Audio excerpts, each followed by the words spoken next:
Good morning masters. So நம்ம Robin ஷர்மாவோட who will cry when you die அதில் வந்து நம்ம சந்தோஷமான வாழ்க்கைக்கு என்னெல்லாம் வேணும், என்னெல்லாம் பண்ணலாம் அப்படிங்கிறது பார்த்துட்ருக்கோம். ஓகே, ஸோ அதில் வந்து 21st பாயிண்ட் அவர் என்ன சொல்கிறாருனாக்கா, ஒரு நாளைக்கு வந்து ஃபுல்லாக வாட்ச் இல்லாமல், வாட்ச் அண்ட் ஃபோன் இல்லாமல் நீங்கள் இருந்து பாருங்கள் அப்படின்ட்டு அவர் சொல்கிறாரு. இது வந்து எனக்கே ரொம்ப ஆசை. அதாவது என்னோட சில ஃப்ரெண்ட்ஸ் வந்து நிறைய பேர் சொல்லுவாங்க, காலையில், மத்தியானம், சாயந்தரம், நைட்டு இப்படி 4 முறை தான் வந்து நான் மொபைல் டேட்டா ஆன் பண்ணுவேன். அப்புறம் என்னெல்லாம் வேலை இருக்கோ அதை பண்ணிவிட்டு அப்படியே ஆஃப் பண்ணிடுவேன். அண்ட் நிறைய பேர் வந்து சொல்லியிருக்காங்க, 9 மணிக்கு மேலே ஃபோனை வந்து நான் என் பெட்ரூமுக்கு கொண்டே வர மாட்டேன் அப்படின்ட்டுலாம் நிறைய பேர் சொல்கிறத கேட்டிருக்கேன்.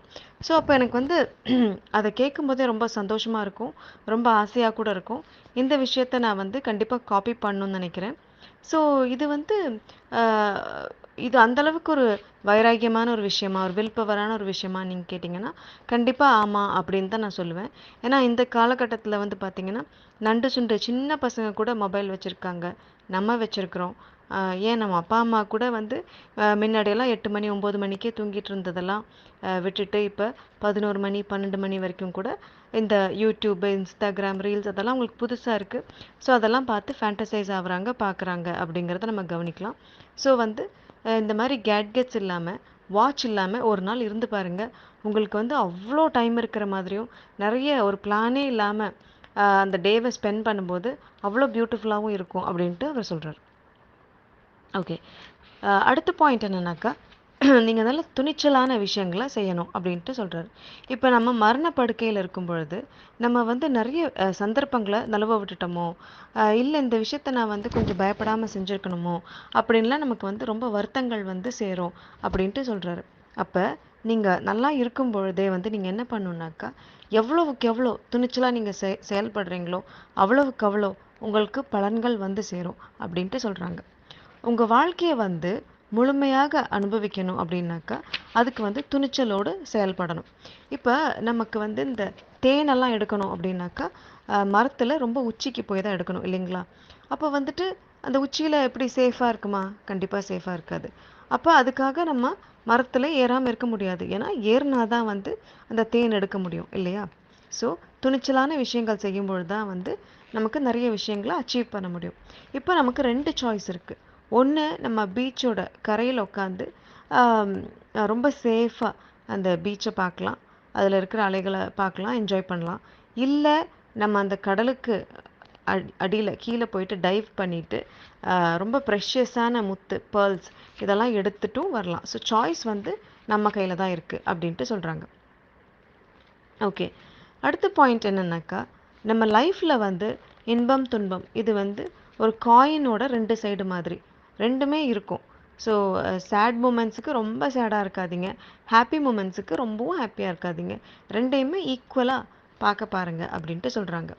இப்போ நம்ம ஒரு பள்ளத்தாக்குக்கு போயிருந்தால் தான், அதாவது நமக்கு நிறைய சேட் மூமெண்ட்ஸ் இருந்திருந்தால் தான் நம்ம மலை உச்சிக்கு போகும்பொழுது அந்த பள்ளத்தாக்கு பார்த்துட்டு நம்மளால் அதோட பிரமிப்பை பார்த்து ஆச்சரியப்பட முடியும். அதை அந்த பிரம்மாண்டத்தை பார்த்து நம்மளால் மகிழ்ச்சி அடைய முடியும். ஸோ ஒரு பள்ளத்தாக்கோட அனுபவம் அதுக்கு அதை போய் பார்த்த அனுபவம் இருந்தால் தான் வந்துட்டு உங்களுக்கு மலை உச்சியில் இருக்கும்போது அதோட பிரம்மாண்டத்தை பார்த்து ரசிக்க முடியும் அப்படின்ட்டு அவங்க சொல்கிறாங்க. ஓகே, அடுத்த பாயிண்ட் என்னன்னாக்கா, நிறைய நல்ல திரைப்படங்களை பாருங்க அப்படின்னு சொல்கிறாங்க. அதில் என்ன அப்படின்னா உங்களுக்கு நிறைய விஷயங்கள் வந்துட்டு கிடைக்கும். ஃபார் எக்ஸாம்பிள் ஒரு மூவி பற்றி அவர் சொல்கிறாரு, லைஃப் இஸ் பியூட்டிஃபுல் அப்படிங்கிற மூவி. அதில் எப்படின்னா ஒரு அப்பாவும் ஒரு பையனும் அவங்க வந்து எப்படி ஒரு அகதிகள் முகாமில் வந்து போய் மாட்டிக்கிறாங்க, அங்கே என்னெல்லாம் கஷ்டப்படுறாங்க.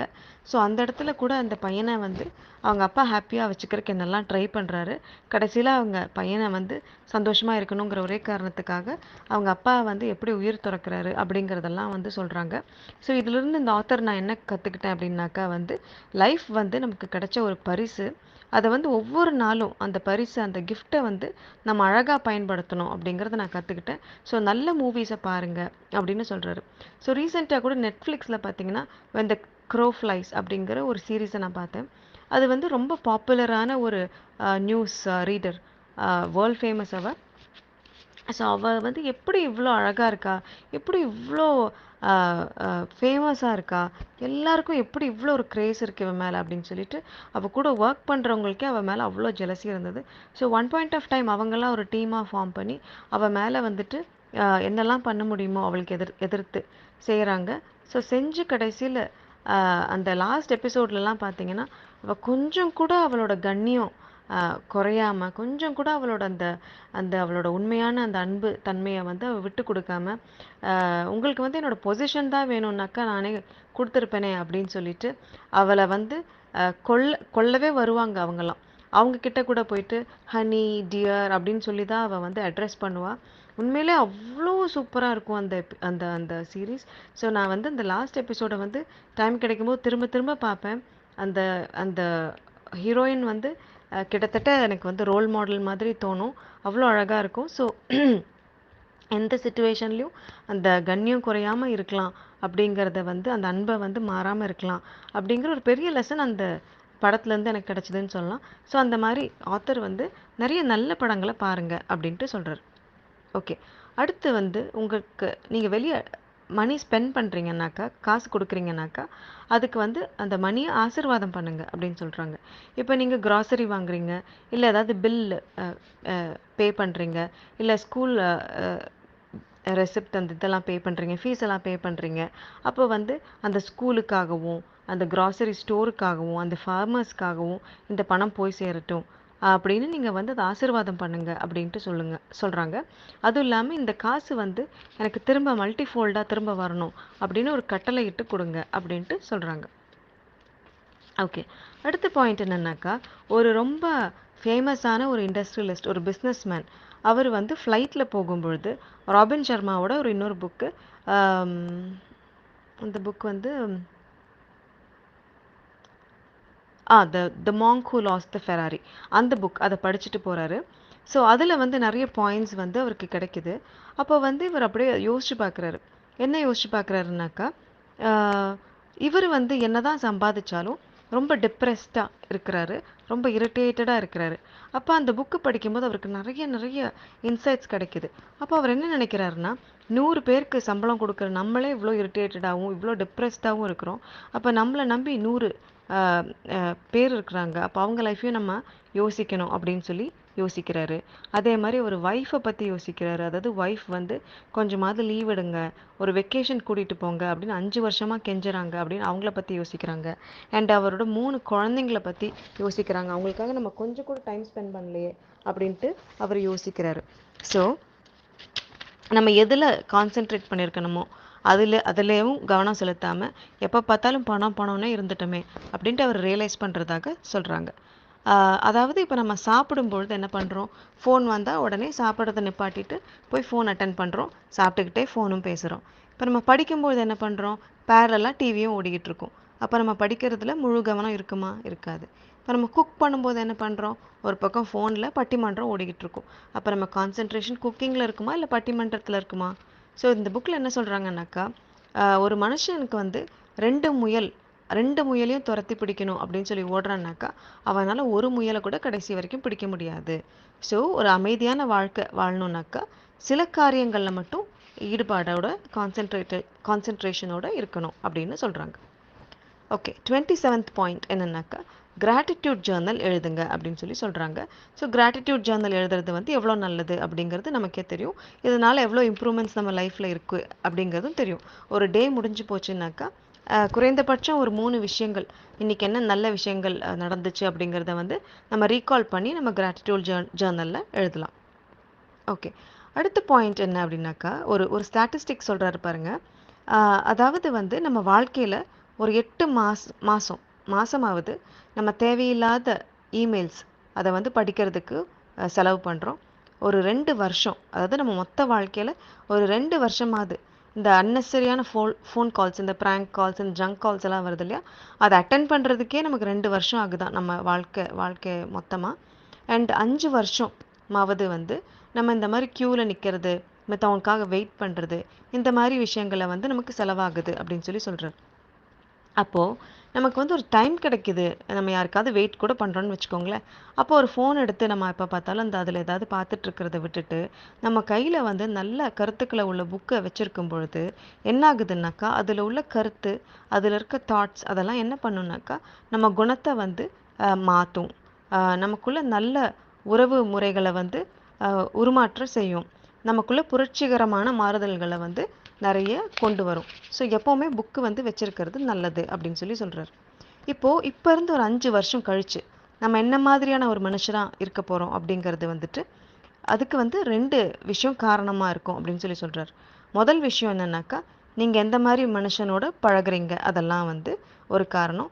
2வது காரணம் என்னன்னாக்கா, நீங்கள் வந்து எந்த மாதிரி புக்ஸை படிக்கிறீங்க அப்படிங்கிறதும் ஒரு காரணம். ஓகே, அடுத்த பாயிண்ட் என்ன அப்படின்னாக்கா, இப்போ நீங்கள் சில மனுஷங்க வந்து உங்களோட லைஃப்பில் இருக்கணும் அப்படின்னு நினைக்கிறீங்க. அப்போ அந்த மாதிரி மனிதர்கள் வந்து அவங்களோட உங்கள் ரிலேஷன்ஷிப்பை நீங்கள் இன்னும் மேன்மைப்படுத்துறதுக்கு உங்களால் சின்ன சின்னதாக டே டு டே ஏதாவது செய்ய முடியுமான்னு சொல்லி பாருங்கள். அந்த மாதிரி ஆட்களோட அந்த டேவை வந்து அழகுபடுத்துறதுக்கு உங்களால் ஏதாவது செய்ய முடியுதா அப்படின்னு சொல்லி பாருங்கள். ஃபார் எக்ஸாம்பிள், நம்ம ஒரு பூச்செண்டு கொடுக்கலாம், இல்லை வந்து ஒரு புத்தகம் அன்பளிப்பாக கொடுக்கலாம். ஸோ இதை வந்து அவர் அதாவது லவ் பேங்க் இல்லை அல்லது வந்து அஃபெக்ஷன் பேங்க் அப்படின்னு சொல்கிறார். ஸோ உங்களோட லவ் அல்லது அஃபெக்ஷன் பேங்க்கில் வந்து எவ்வளோக்கு எவ்வளோ உங்களோட அன்பை சம்பாதிக்க முடியுமோ வாங்கி போட்டுக்கோங்க. ஏன்னா நாளைக்கு அதுதான் உங்களுக்கு உதவியாக இருக்கும். நீங்கள் பேங்க்கில் போட்டிருக்க காசு வந்து உங்களுக்கு உதவியாக இருக்காது. இந்த அஃபெக்ஷன் பேங்க்கில் இருக்கிற அஃபெக்ஷன் தான் வந்து உங்களுக்கு உதவியாக இருக்கும் அப்படின்னு சொல்கிறார். ஓகே, ஸோ அடுத்த பாயிண்ட் என்ன அப்படின்னாக்கா, நமக்கு வந்து ஒரு வாய் இருக்குது, ஆனால் 2 காது இருக்குது. அப்படின்னாக்கா நம்ம என்ன பண்ணணும்? நம்ம வந்து பேசுகிறத விட 2 மடங்கு கேட்கணும். இப்போ நீங்கள் வந்து பேசாமையே இருக்கிறீங்க, ஆனால் வந்து நிறைய தகவலை சேகரிச்சுக்கிட்டே இருக்கீங்க. அப்படின்னா நீங்கள் வந்து ஒரு போஸ்ட் ஆஃபீஸ் மாதிரி, நீங்கள் எல்லாத்தையும் வாங்கி போட்டுக்கிறதுக்கு மட்டும்தான் யூஸாக இருப்பீங்க. பட் இதே வந்து நீங்கள் இடைவிடாமல் பேசிக்கிட்டே இருக்கீங்க, மற்றவங்க என்ன சொல்கிறாங்க அப்படிங்கிறது லிசனே பண்ண மாட்டீங்க. அப்படின்னாக்கா உங்களுக்கு வர வேண்டிய நல்ல நல்ல இன்ஃபர்மேஷனை வந்து நீங்கள் தவற விட்டுறீங்க அப்படின்னு சொல்கிறாங்க. அப்போ நீங்கள் என்ன பண்ணணும்? பேசுகிறத விட 2 மடங்கு கவனிக்கணும். அண்ட் அப்படி கவனிக்கும் பொழுது மற்றவங்க பேசும்போது நீங்கள் ஒரு ஒரு ஆவலோட டக்குன்னு நம்ம தடை போடுற மாதிரி குறுக்கால பேசுவோம் இல்லையா, அந்த மாதிரியெல்லாம் பண்ணாமல் இருக்கணும் அப்படின்ட்டு அவர் சொல்கிறாரு. ஸோ இன்றைக்கி வந்து நம்ம தேர்ட் செட் ஆஃப் 10 பாயிண்ட்ஸ் பார்த்துருக்கோம் மாஸ்டர்ஸ். இதை நம்ம நாளைக்கு கண்டினியூ பண்ணலாம். Thank you so much.